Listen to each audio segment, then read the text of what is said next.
right, muri yeZimbabwe kusangana kwatiriita zvekare pano paHatsirari 263 pano pachenge ndichikuzivisai manews updates ezvinhu zviri kuitika munyika yedu yeZimbabwe. Kana uchiri munyowani pathis YouTube channel kusubscribe mahara wetina on that notification bell kuitira kuti pese patiroramba tichidzoka neamwe manews updates uchangori kutanga kumawana panapo chonge uchiwana manews updates ezvinhu zviri kuitika munyika yedu yeZimbabwe. Saka ndikuti please don't forget to subscribe and turn on that notification bell. Akadikana update yandinayo update iyo yemurume uyo aibva kunhamo achimhanyira kwaaienda akatsikwa nemota mutauni. Dakusiya muchiona video, pedza kuona video tozvonofika comment section. Rest in peace kwaari mucomment section. After this update nemwe last update yandinayo yanibone first update. Hi guys, madi ndatangarare ndisina kutaura nyaya guys. Nyaya inosuwisa yaita mutown naso. There was a guy angane GD6 ingene ma-GP plates. Sezvo munoziva muna Ines memwe kana uri muna Robert, it's not really well marked kuti ishuwa kuti Ines 11.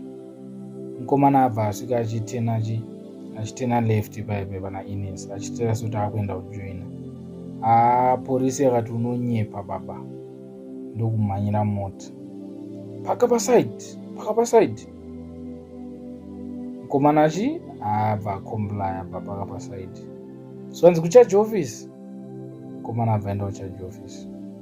Akunobhadhara fine. Akudzoka kubva kucharge office. Kanzuro yakaisa simu. Dzadzakamusumukira mukomana. Dzadzakamusumukira. Akutry kuexplaina kukanzuro. Guys, ndiri kubva kucharge office. Ndichiri under arrest neZimbabwe Republic Police. Kanzuro yakati unonyepa. Tisima city fathers kamunoiziva kanzuro. Samukomana hanzi anga akuda kucross Robert yaya because ndokwanga kuchenda mamwe ma-city fathers vekanzuro ava achida kuexplain kuti guys look, ini ndasungwa apa nemapurisa ndikutobva kucharge office. Saka you can't claim me because ndatobva nobhadhara fine yangu. Kanzuro yakati unonyepa.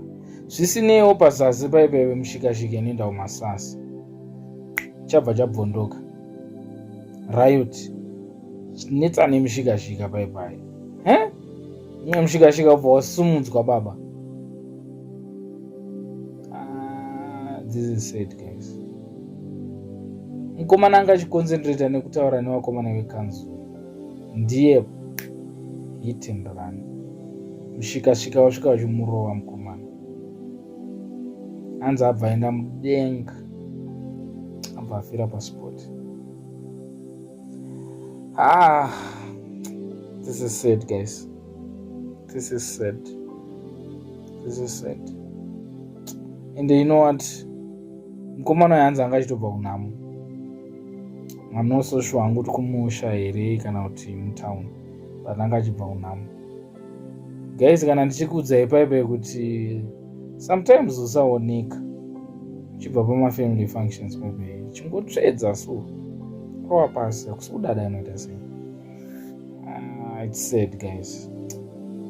Mundodzawo maviews enyu pama-comments apa kuti nyaya yekuoneka yaya pama-family gathering. Mukomana anenge aoneka vanhu vese ndakuenda ndakudzokera John. Vamwe vanenge vasingafari guys. Comment guys, let's engage. Next update iyo yemurume uyo akarwadziswa nemusikana wake azobuda achitaura kuti ndinokuda kudarika maparents angu, ndinokuda kudarika amai nababa vangu omujolo. Ndationei, ndatinzwei audio mashla.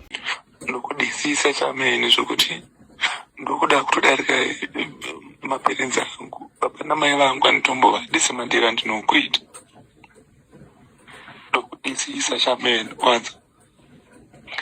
Ndatoshora kuti nditova netime neyo timbofadaya but yavanenge vachingotisa umbondipira time noza ndinorwadziwa shameni ndichiona vamwe vanhu vanenge vachitoenda out nevamwe vanhu vavo vachinofadaya.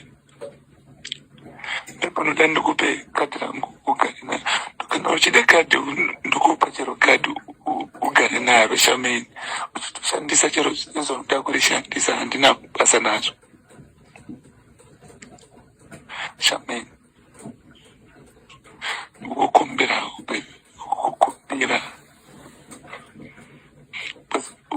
nona chari kubasa charo ndinostresa zvokuti ndinototadza kana kushanda nechekufunga kwanayo but akundipe time handisombozo wai uchidaro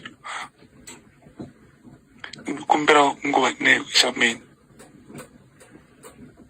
manoda ndikuredze ndinokuda but ndangoti ugara uchizidziva kuti ndinokuda ndinonakirwa newe zvokutodaro